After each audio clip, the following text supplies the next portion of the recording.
네, 반갑습니다. 이제 오늘은 4강 교사 어떻게 가르칠 것인가를 통해서 분반 모임에 대해서 살펴보도록 하겠습니다. 먼저 분반 모임에 대한 이해를 살펴보도록 하겠습니다. 일반적인 분반 공부의 진행 방식은 여러분 어떻습니까? 예배 후에 잠깐 진행되는 공부 모임 같아요.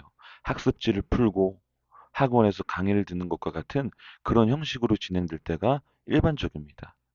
교사는 가르치고 학생은 배우는 학교 형식으로 진행이 되죠. 그런데 우리는 이 분반 모임에 대한 이해를요, 제대로 정확하게 할 필요가 있습니다. 반은요, 신앙 공동체입니다. 분반 공부는 성서 지식을 습득하는 장이 아니라 신앙 양육의 터입니다. 그리고 신앙은 쓰고 풀고 외우는 것만으로 성장할 수가 없어요. 신앙은 학습지 풀듯이 어떤 문제집 풀듯이 해서 신앙이 올라가는 게 아니에요. 점수 올라가듯이 신앙이 올라가는 게 아니라 반드시 영적인 돌봄과 양육이 필요하다. 그렇기 때문에 반은 돌봄과 양육의 터가 돼야 된다는 것입니다. 그렇기 때문에 우리는 이 신앙 공동체로서의 반을 교회 안의 작은 교회로 이해할 필요가 있습니다. 반은 교회 안에 작은 교회로서 존재해야 됩니다. 그래서 함께 구원의 길을 걸어가는 소그룹 공동체라는 인식이 있어야 돼요. 여러분 보시기 바랍니다. 우리가 지금 연령대가 비슷한 아이들끼리 모여서 뭉쳐서 반을 형성하고 있어요. 그래서 어떻습니까? 이 아이들이 나이가 들면 들수록 같이 영적인 여정을 함께 갑니다. 구원의 길을 함께 가요. 그들도 작은 교회로서 말씀을 나누고 예배하고 기도하고 교제하고 서로 섬기면서 어떻게 해야 돼요? 같이 구원의 길을 가면서 성장하는 겁니다. 반은 바로 그러한 존재라는 거예요. 그리고 또 뭐냐면 반의 잠재력을 우리가 발견해야 됩니다. 교회 안에서 교회 안의 작은 교회로서 교회를 섬기는 봉사를 할 수도 있는 겁니다. 또 교회 바깥에서 선교를 하는 소그룹 공동체로 존재할 수 있는 겁니다. 반은 무한한 가능성을 가지고 있는 교회 안의 작은 교회라는 것입니다. 그렇기 때문에 뭐냐면 반이 생명을 잃으면 교회 학교도 생명력을 잃는 겁니다. 과감하게 보이는 말이지만 이 말이 사실입니다. 반이 생명력을 잃으면 교회 학교도 생명력을 잃게 되고 교회 학교가 뿌리를 잃게 될 수도 있다는 것입니다. 그래서 분반 모임의 교사는 어떤 존재냐면 반목회자라는 것을 여러분이 명심해야 됩니다. 교회 학교에는요, 두 기둥이 있습니다. 첫 번째 기둥은 뭐냐면 지도자예요. 쉽게 예를 들면 전도사님들입니다. 이 사람들이 설교자예요. 전문적인 신학을 수업을 받아가지고 집단적으로 한 공동체를 집단적으로 목양하는 사람이 바로 지도자입니다. 그렇다면 교회 학교의 또 다른 기둥은 뭐냐면 바로 교사입니다. 여러분입니다. 반의 담임이고 소그룹을 맡아서 목회를 하시는 분들이 바로 교회 학교의 두 기둥이다라는 것입니다. 그렇기 때문에 우리는요, 이 사실을 반드시 명심해야 됩니다. 교사는 반목회자입니다. 단순한 지식 전달자가 아닌 여러분에게 하나님께서 맡기신 양들을 돌보고 목회하는 분들이세요. 돌보고 양육하는 소그룹의 목회자입니다. 교회 안에 작은 교회의 목회자예요. 이들의 영적인 부모가 여러분이 돼야 된다는 것입니다. 그럴 때 어떻게 돼요? 여러분이 반목회자로서 역할을 잘 감당할 때 교학교가 살 수 있고 교학교가 살 때 교회가 희망이 있다는 것입니다. 그렇다면 이번에는 분반 모임을 그러면 어떻게 할 것인가에 대해서 우리가 한번 살펴보도록 하겠습니다. 분반 모임과 관계에 대해서 우리가 살펴봐야 됩니다. 분반 모임을 시작하기에 앞서서 관계를 쌓는 것이 굉장히 중요합니다. 이 관계는 다리를 놓는 과정입니다. 분반 모임에서 가르침이 진행되기 위해서는 먼저 관계가 세워져야 되는데 친밀한 관계를 형성하는 것이 학습의 시작입니다. 어떤 세계적인 교육학자가 이렇게 말했어요. 뭐라 말하냐? 가르침을 받는 학생들은 여러분과 관계를 쌓기 전에 여러분을 향해서 권총 한 자루를 겨냥하고 있는 사람과 같다는 거죠. 저 사람이 하는 말이 맞는지, 저 사람은 어떤 말인지 반감을 가질 수도 있고, 의문을 가질 수도 있고, 잘 듣지 않을 수도 있고, 이런 상태인데, 그 어떤 권총을 내려놓게 만들고, 여러분의 말을 듣게 만드는 작업을 하려면 다리를 놔야 됩니다. 그게 바로 관계를 쌓는 일이라는 겁니다. 그래서 어떻게 돼야 되냐면, 이 전달의 의미를 우리가 알아야 돼요. 전달한다고 할 때 일방적으로 가르치는 사람이 전달하는 것은 진정한 전달이 아닙니다. 그것은 전달에서 소통으로 이어지는 것이 될 수가 없습니다. 전달, 커뮤니케이션의 어원이 뭡니까? 커뮤니스예요. 라틴어 커뮤니스인데 이 라틴어 커뮤니스는 우리가 영어 단어 커먼 알죠? 커먼. 공통의라는 뜻을 가진 커먼에서 컴, 커먼의 뜻을 가진 이 라틴어 커뮤니스에서 파생된 게 바로 커뮤니케이션 전달이라는 뜻이에요. 이런 어원을 통해서도 우리가 알 수 있는 것은 뭐냐면 무언가를 가르치기에 앞서서 일반성과 공통성을 우리가 먼저 확립을 해야 된다는 것이죠. 그냥 무턱대고 우리가 모르는 사람에게 그냥 지식만 전달해서 되는 것이 아니라 그런 것이 아니라 먼저 공통성을 확립해서 서로 공유하는 기억이나 경험이나 관심사나 이런 것들을 먼저 쌓고 관계를 쌓고 가르칠 때 그것이 진정으로 전달이 될 것이고 진정으로 가르침이 될 것이고 진정한 소통이 진행이 될 수 있다는 것입니다. 그래서 어떻게 되냐면 먼저 아이들의 삶에 침투해야 됩니다. 분반 모임을 진행하시는 우리 반 목회자인 우리 교사분들이 먼저 아이들의 삶에 침투하셔야 돼요. 가르치는 학생들과 교회 안팎에서 개인적인 관계를 가지셔야 됩니다. 단순히 교회에서 그냥 잠깐 얼굴 보고 마는 그런 사이로서는 우리가 불충분할 때가 많습니다. 교회 안팎에서 개인적으로 연락도 하면서 또 때로는 직접 만나서 밥도 같이 먹으면서 가르치는 학생들과 개인적인 관계를 가져야 돼요. 또 그러면서 어떻게 되냐면 함께 시간을 보내는 게 중요합니다. 함께 시간을 보내면서 공통점을 쌓는 거예요. 추억을 쌓고 기억을 쌓고 그런 것들을 공유하다 보면 마음이 열리는 것이죠. 예수님께서 사마리아 여인을 대할 때 어떻게 대하셨습니까? 너 죄인이야. 너 구원받아야 돼. 복음이란 말이지. 이렇게 접근하지 않으셨어요. 사마리아 여인과 대화하시면서 그녀의 마음가운데 있는 그런 문제를 터치하시고 대화를 하면서 자연스럽게 공통점을 쌓으면서 그에게 복음을 전달하셨단 말이죠. 우리도 이러한 방식으로 아이들에게 접근할 필요가 있다는 것입니다. 그래서 친밀한 관계가 세워질 때 교사와 학생 사이에 인격적이며 대화적인 만남이 이루어질 수 있는 거예요. 그냥 선생님은 일방적으로 그냥 가르침을 전달하고 아이들은 그냥 듣는지 마는지 알 수 없는 그런 만남이 아니라 인격적으로 서로 주고받고 대화를 주고받고 서로 정말 마음을 오픈하는 그런 만남이 이루어질 수 있다는 겁니다. 또 친밀한 관계가 세워질 때 분반 모임에서 교사는 단순한 지식 전달자가 아니라 대화의 촉진자가 되는 거예요. 아이들로부터 대화를 이끌어내고 아이들로부터 어떤 스스로 학습을 할 수 있는 그런 대화를 촉진하는 그런 역할을 할 수 있는 것이고 학생은 그냥 받아들이기만 하는 사람이 아닌 그냥 수동적으로 그냥 듣는지 마는지 알 수 없는 그런 사람으로 되는 것이 아니라 능동적인 참여자가 될 수 있는 겁니다. 어떻게 될 때? 분반 모임 가운데 친밀한 관계가 세워질 때 이 일이 가능하다는 것을 우리가 분반 모임을 진행할 때 기억해야 된다는 것이죠. 그리고 이 분반 모임과 가르침을 우리가 살펴보겠습니다. 분반 모임을 우리가 여러분 관계만 쌓으면 됩니까?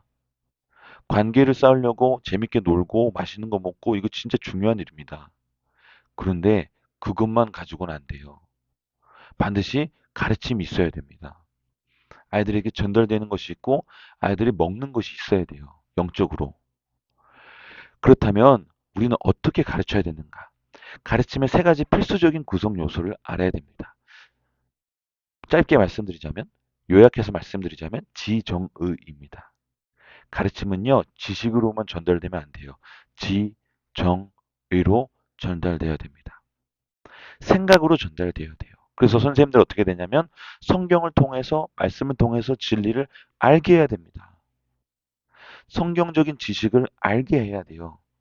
그러나 이와 동시에 또 전달할 때 어떻게 돼야 되냐면 진리를 가르칠 때 감동과 확신으로 해야 돼요. 그냥 지식만 전달하는 기계처럼 하는 것이 아니라 정말 감동과 확신을 가지고 생생하게 전달을 낼 때 그 가르침이 아이들에게 와닿을 수 있는 겁니다. 그리고 또 어떻게 됩니까? 감정에서 그치는 것이 아니라 감정에서 그친다면 그것은 선동에 불과합니다. 감정에서 그치는 것이 아니라 진리를 일상에서 실제적으로 적용하며 살 수 있도록 도와야 돼요. 지정의로 우리가 가르쳐야 된다는 것이죠. 그렇기 때문에 가르침을 행하는 우리 선생님들은 어떻게 되냐면 자신이 가르치는 메시지를 먼저 제대로 알아야 됩니다. 공부를 해야 되고 준비를 해야 돼요. 그러면서 어떻게 해야 되냐면 그것을 진정으로 믿고 마음속으로 감동을 느껴야 됩니다. 그렇기 때문에 우리 선생님들 중요한 게 뭐예요? 영성입니다. 교사에게 영성 빼면 시체입니다. 내가 먼저 전달하는 내용을 묵상하고 감동이 있어야 되고 가슴 벅찬 이 확신이 있어야 돼요. 이것으로 전달할 때 아이들이 공감하고 아이들의 마음을 움직이는 거예요. 그러면서 뭐냐면 삶으로 살아내며 보여줘야 됩니다. 교사의 됨됨이가 말보다 중요하다 그래요. 삶으로 살아내며 보여줄 때 아이들이 그 가르침을 통해서 변화되고 성장하고 양육될 수 있는 것입니다. 그래서 가르침을 위해 준비해야 할 것들을 보도록 하겠습니다.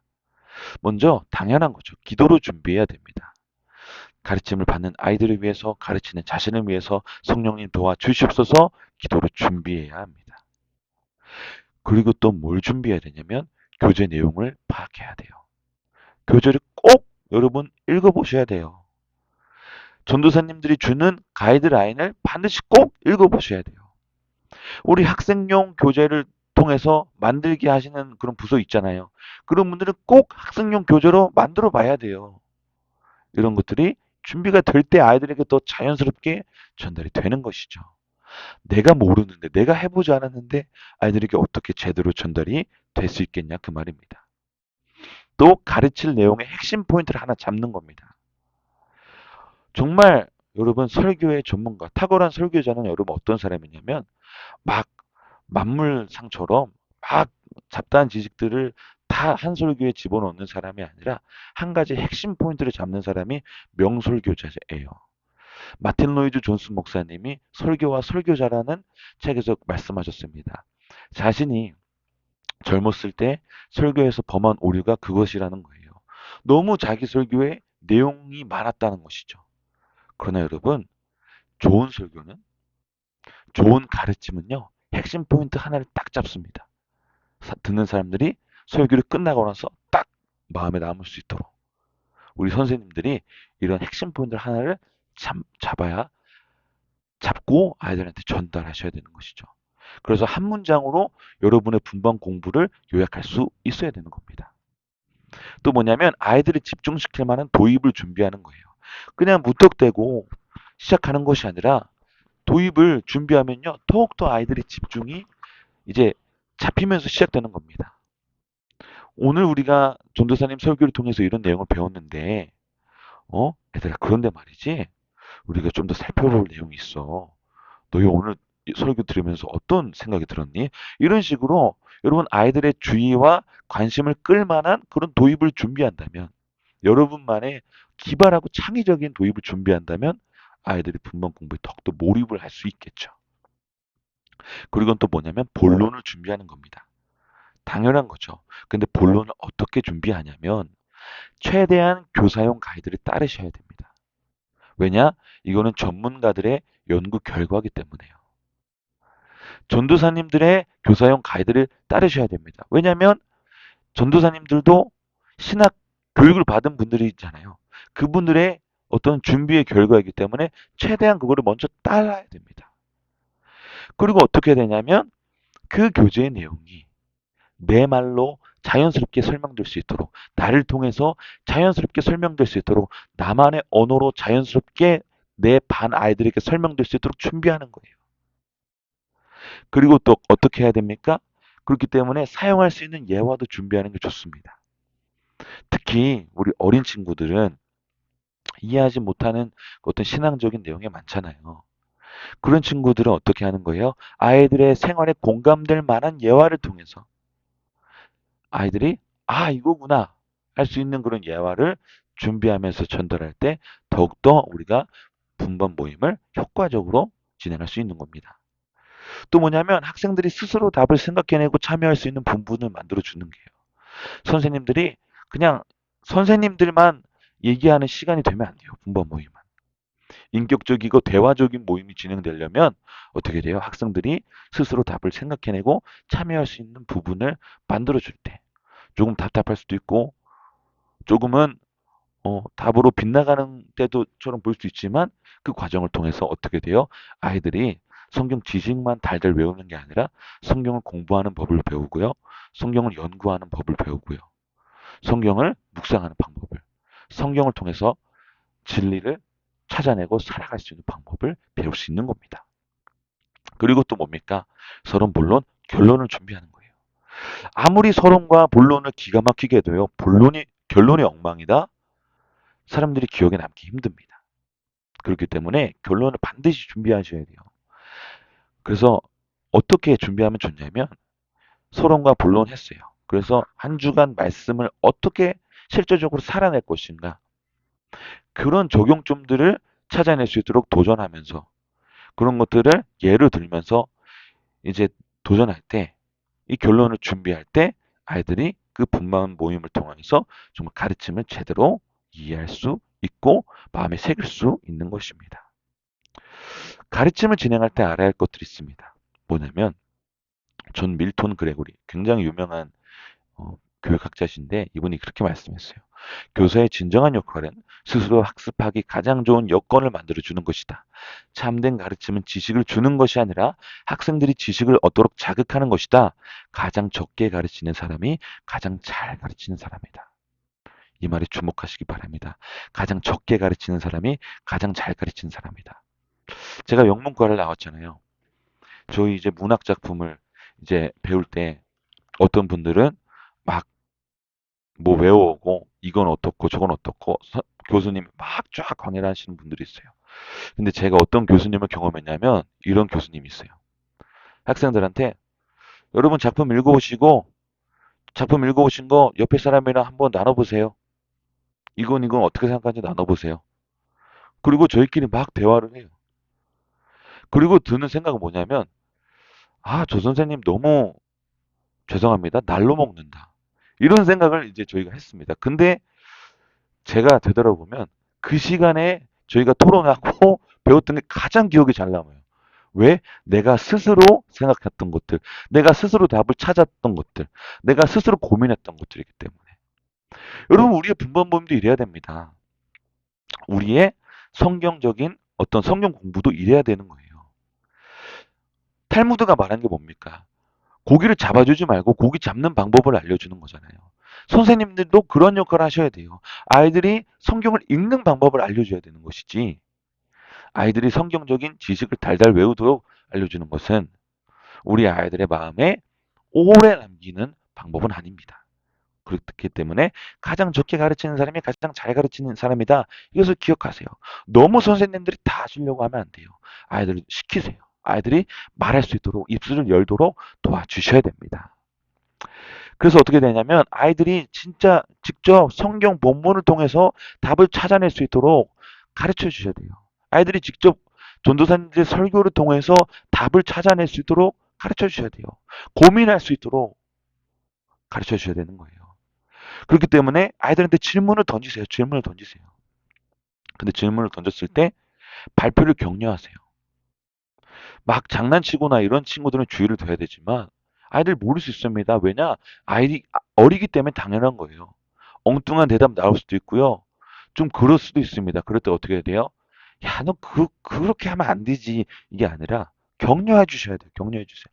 야, 오, 진짜 대단한 생각인데? 너무 멋진 생각인데? 인정과 칭찬해 주면서 영웅화 시켜주는 거예요. 그럼 어떻게 됩니까? 그 친구가 처음에는 그런 친구가 아니야. 칭찬받을 친구가 아닌데 계속 칭찬해주고 인정해주면 나중에는 진짜 칭찬받을 만한 실력을 갖춰주게 됩니다. 그렇기 때문에 이렇게 막 인정과 칭찬을 해주세요. 발표를 격려하면서. 그러면 어떻게 됩니까? 부담 없이 말하고 나눌 수 있는 분위기가 창조되면서 아이들이 스스로 생각하고 아이들이 주도적으로 학습에 참여할 수 있는 겁니다. 또 가르침을 진행할 때 알아야 될 것은 뭐냐면 곤란한 질문이 올 때가 있어요. 이때는 솔직하게 말씀하세요. 모른다고 말씀하세요. 괜히 아는 척하면서 잘못된 지식을 전달해 주는 것보다 몰라. 선생님도 몰라. 그런데 선생님이 한번 알아볼게. 전사님한테 물어볼게. 목사님한테 물어볼게. 한번 책 통해서 한번 찾아볼게. 고민해볼게. 이런 식으로 할 때, 아, 선생님이 되게 솔직하게 나에게 말씀하시는구나. 선생님과 함께, 나도 함께 공부해봐야겠구나. 이런 식으로 아이들의 마음이요, 열릴 수 있는 겁니다.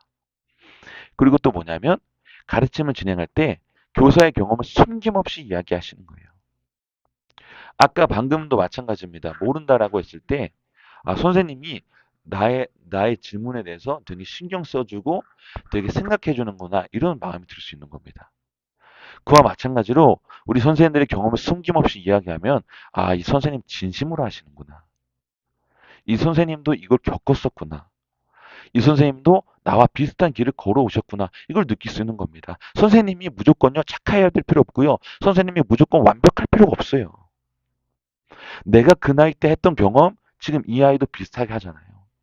그거 말해주는 겁니다. 나도 너 나이 때 교회 나오기 귀찮을 때 많았어. 성경 말씀 이해 안 될 때 진짜 많았단다. 예배 시간에 나도 엄청 떠들었어. 근데 말이지, 나는 그 과정을 이렇게 겪어왔어. 나는 이 말씀을 이렇게 이해하면서 받아들였더니 내 삶에 이런 변화가 생겼어. 이런 식으로 여러분의 경험을 숨김없이 솔직하게 말할 때 아이들의 마음이 열어서 아이들이 자기 삶을 이야기합니다. 그럴 때 그 분반 모임이 더 풍성해질 수 있겠죠. 또 뭐가 중요합니까? 잘 알아들을 수 있도록 말해야 됩니다. 발음 중요합니다. 음성의 높낮이를 통해서 강조할 부분들을 우리가 정할 수 있습니다. 빠르기도 중요합니다. 이런 것들을 사용할 수 있습니다. 또 뭡니까? 주의를 산만하게 만드는 경우를 최대한 제거해야 됩니다. 예를 들면 온도와 같은 것들. 또는 우리 어린 친구들 뭐예요? 스마트폰 또는 주변의 공이나 풍선 같은 것들. 난리 나잖아요. 풍선 하나만 있어도 얼마나 재밌게 노는지. 벌써 막 시선이 절로 가 있고 손으로 계속 만지작 거리잖아요. 그런 것들을 최대한 제거하는 환경을 만들어서 분반 모임에 집중할 수 있게, 대화에 집중할 수 있게 해줘야 됩니다. 또 피드백을 해줘야 돼요. 그냥 선생님이 무작정 다 전달하고 너 알아들었지? 땡 이게 아니에요. 애들은 로봇이 아닙니다. 학습 로봇이 아니에요. 전달하면서 너 이해하고 있지? 알겠지? 이렇게 하면서 피드백을 하면서 만약에 이해를 못했다면 다시 처음으로 가는 겁니다. 뒤에 준비한 거 못해도 좋아요. 다시 처음으로 가서 다시 설명해 줄게. 모른다 그랬지? 다시 설명해 줄게. 이거는 이렇게 이해하면 쉬울 거야. 이런 식으로 했을 때 애들이 선생님들한테 배려받는다 느끼게 되고 조금 더 학습에 집중하고 참여할 수 있겠죠.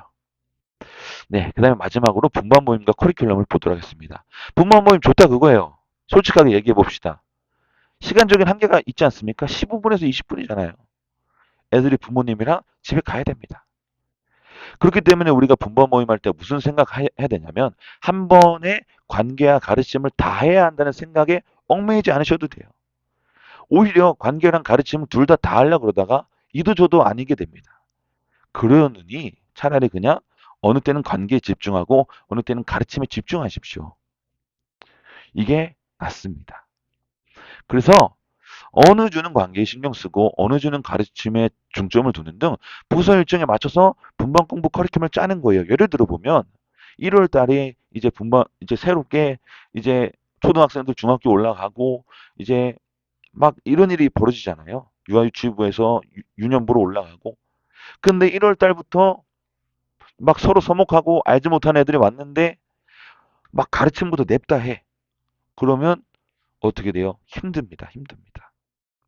놀아야 돼요, 그때. 서로 자기소개도 하고, 반 이름도 정하고. 그러면서 어떤 자기네들끼리 어떤 마음을 열고 하는 어떤 아이스 브레이킹적인 활동을 많이 해야 되는 때예요. 그리고 또 어떻습니까? 사순절이나 또 뭐 이럴 때는 또 이제 복음의 의미를 깨우치기 위해서 또 가르침을 또 할 수 있는 것이고 여름 성경학교 전에 또 이제 관계를 또 집중한다거나 그래서 여름 성경학교 참여를 독려하고 끝난 다음에는 이제 또 가을 기간에는 가르침을 또 빡세게 하면서 아이들이 또 이제 복음으로 신앙으로 무장될 수 있게 하는 이런 식으로 부서 일정에 맞춰서 분반 공부 커리큘럼을 여러분이 짜보시는 겁니다. 그럴 때 분반 모임이 조금 더 이제 효과적으로 진행이 될 수 있는 겁니다. 대신에 중요한 건 이거예요. 교재를 꼭 다 나가지 않아도 좋아요. 분반 모임, 관교학 가르침, 부서의 필요에 맞게, 부서의 어떤 목적에 맞게 진행하되 여러분 이거는 기억하셔야 됩니다. 목적을 분명히 하셔야 돼요. 시간 때우기가 되면 절대 안 됩니다. 그러면 분반 모임 안 하는 게 나아요. 없애는 게 낫습니다. 헛둘이 진행되지 않게 분반 모임 모든 분반 모임의 목적을 분명히 하셔야 돼요. 이 분반 모임을 통해서 아이들의 마음이 더 열리길 원합니다. 이 분반 모임을 통해서 아이들이 이 설교의 이 내용만큼은 확실하게 알기 원합니다. 이러한 목적을 분명히 할 때에야 이 분반 모임의 커리큘럼을 짜더라도 분반 모임이 효과적으로 진행이 될 수 있는 겁니다. 네, 여러분 이런 식으로 이제 분반 모임에 대한 강의가 마쳤습니다.